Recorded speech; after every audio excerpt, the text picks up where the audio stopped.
Okay, this is the program review for College Place High School Business and Marketing program. And it's my intention you can watch this. I'm going to try to make this brief. And this is kind of what's going on in the program right now as we speak. So, criteria one is educator licensing. And this is an area you're probably going to see the same thing every year because I'm good to go for 5 years, and after that, I got my national board, and I've got another 5 years, and so my license is up to date. And I guess another side note is I do keep my certified public accounting license up as well, just to make sure that's current in case I ever need it. Curriculum instruction and evaluation. I've had no framework updates. I'm teaching pretty much the same classes as I've had last year. I have added a expert level Excel class, which we approved last year, just one student there.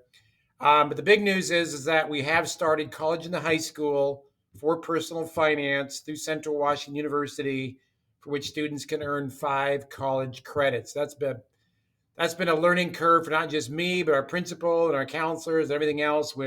They had to do a pre-test for math, a prerequisite. We had to learn the application and approval process for Central Washington. So there you go, Central Washington University. So that's up and running. We only have 6 students in that signed up. Their tuition is paid through a grant here second semester, but I'm hoping to improve those numbers as we move forward each semester here during the year. Academic integration. So again, we are using counting for the first time this year, which is a course equivalency for math.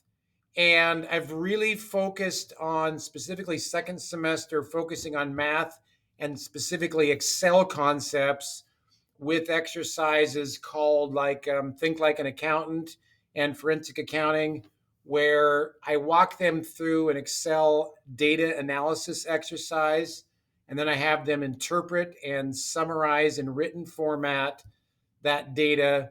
A lot of that stuff is just very similar to what I did in industry. So the other thing is personal finance has expanded from a trimester to a semester. So I'm able to cover a lot more material, particularly income taxes in personal finance. That's been a very good thing. I'm not like just squished into 60 days and just always have my pants on fire trying to get stuff in. Student access to the program.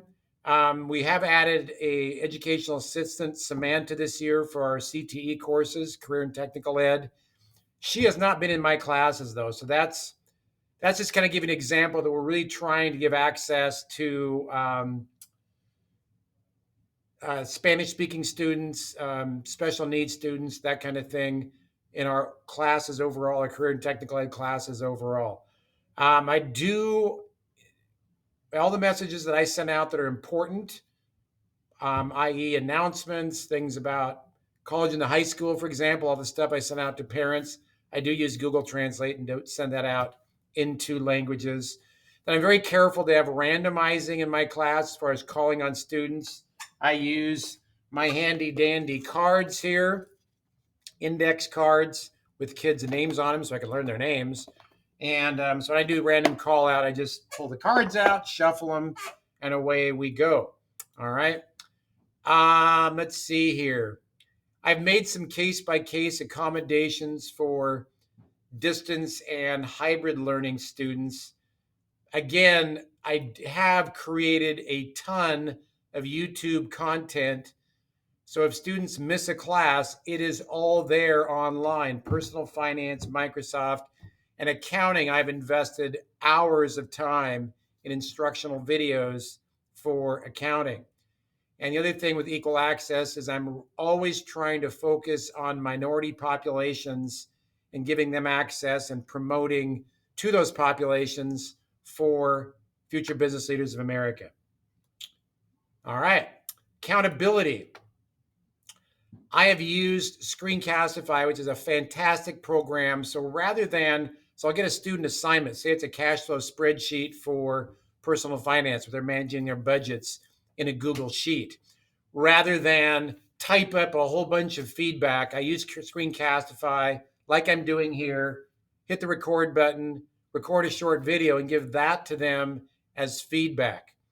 Also, I use Google Forms a lot in doing pop quizzes, which are not graded, but it lets a student know at a point in time how they're doing with the curriculum. So those are two big tools, other than that we've talked about in the past, that I've used a ton of. And of course, Google Classroom with COVID has taken on a whole new level in providing access to all the materials, all the videos, all the assignments in one centralized location. Pardon me, I had to pause my video to talk to an instructor about frameworks. Imagine that. All right, next level is criteria 6, safe practices.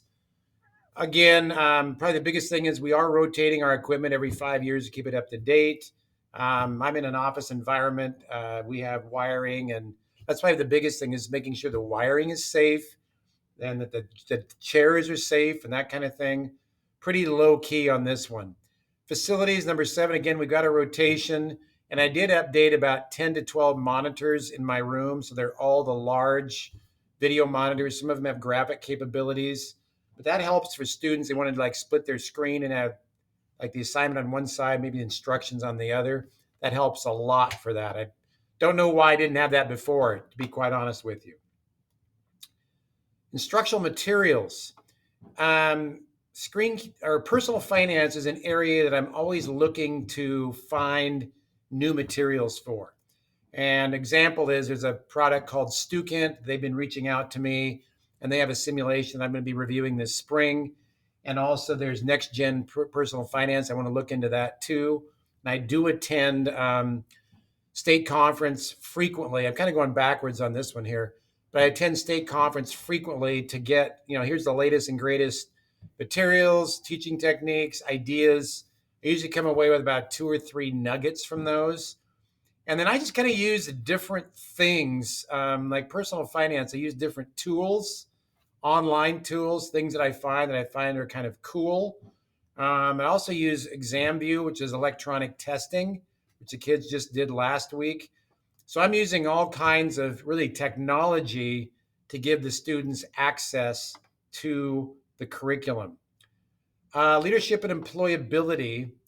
We are going to be starting a mid-level chapter at Sager next year, which is going to be huge for the progression and the growth of our high school program. So students will already be coming into high school familiar with FBLA and active in FBLA.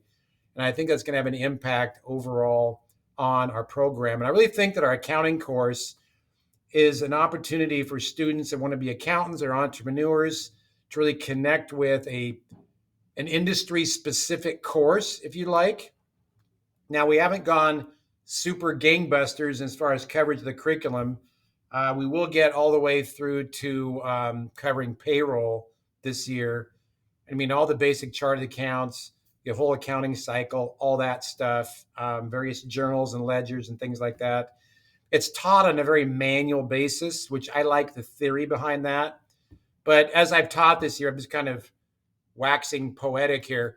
As I've taught this year, I've found holes in areas that I really need to shore up for next year. For example, what's the normal balance? What's the debit and credit side for accounts? Students have kind of like slipped in their memory of that. Long range planning. I am continuing to move into this career and technical education role. I'm at the end of my second year. Next year, I'm going to be at least a 50-50, probably next year 50.5 in the classroom, 0.5 CTE director. Okay. And so I've got 2 class periods next year dedicated to the CTE director role because I just find, especially with middle school growth, not just Megan Droog and her Digitools course she's going to be teaching, but expanding that. It's just going to take more demands on my time. All right, so that's just going to continue. Advisory committee, that is you, and making sure that we meet twice a year and our minutes are up to date and that we are Really, another thing too I'm learning is various things that must be signed off by the program advisory committee, like the um, later on in our meeting that we're going to have this coming up. Um, we have to approve, the advisory committee has to approve any conditional certifications.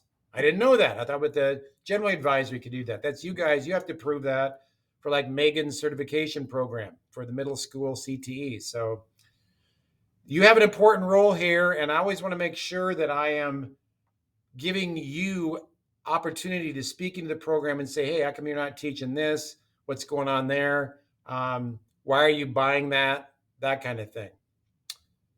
Programs of study, again, college and the high school being a new one, Microsoft course being a new one.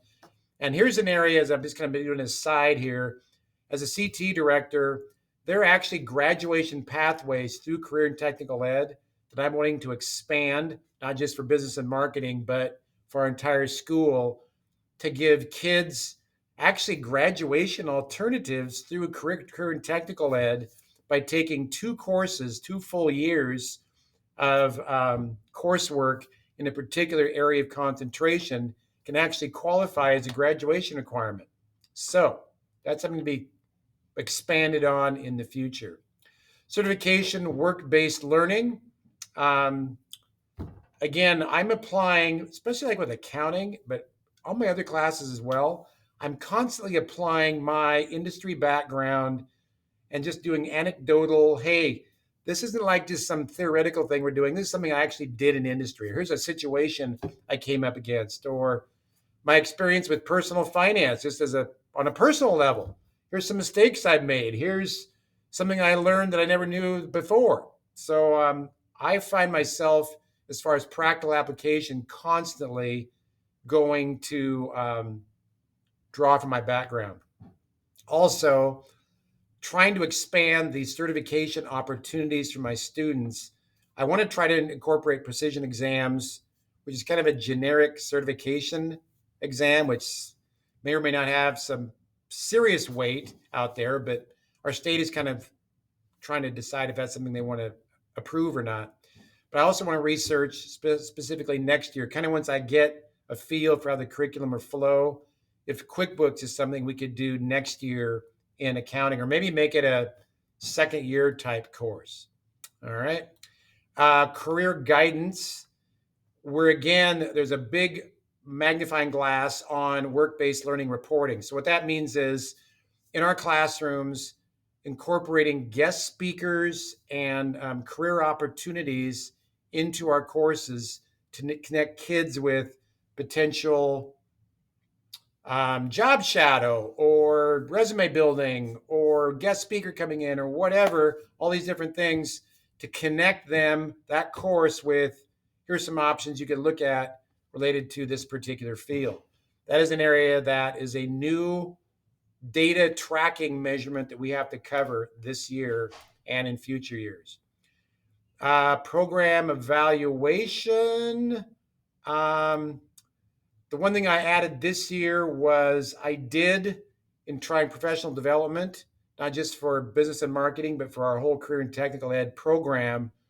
I gave a presentation to Rotary last summer, Marcus Whitman Hotel, downtown Rotary, about, hey, if you're in somebody in industry that's looking to move into teaching for career technical ed, this is how you would do that. That may seem kind of odd for a business group, but there are individuals out there that are looking for career changes. They're like, I want to do something different, and I've kind of had this interest in teaching. Well, how would I go about doing that? I just kind of walked through a presentation and had a Q&A with the downtown Rotary on that last year. All right, so that's it for the presentation flyover. If you have any questions, let me know. But that's what I've got right now, and thank you for watching. Take care.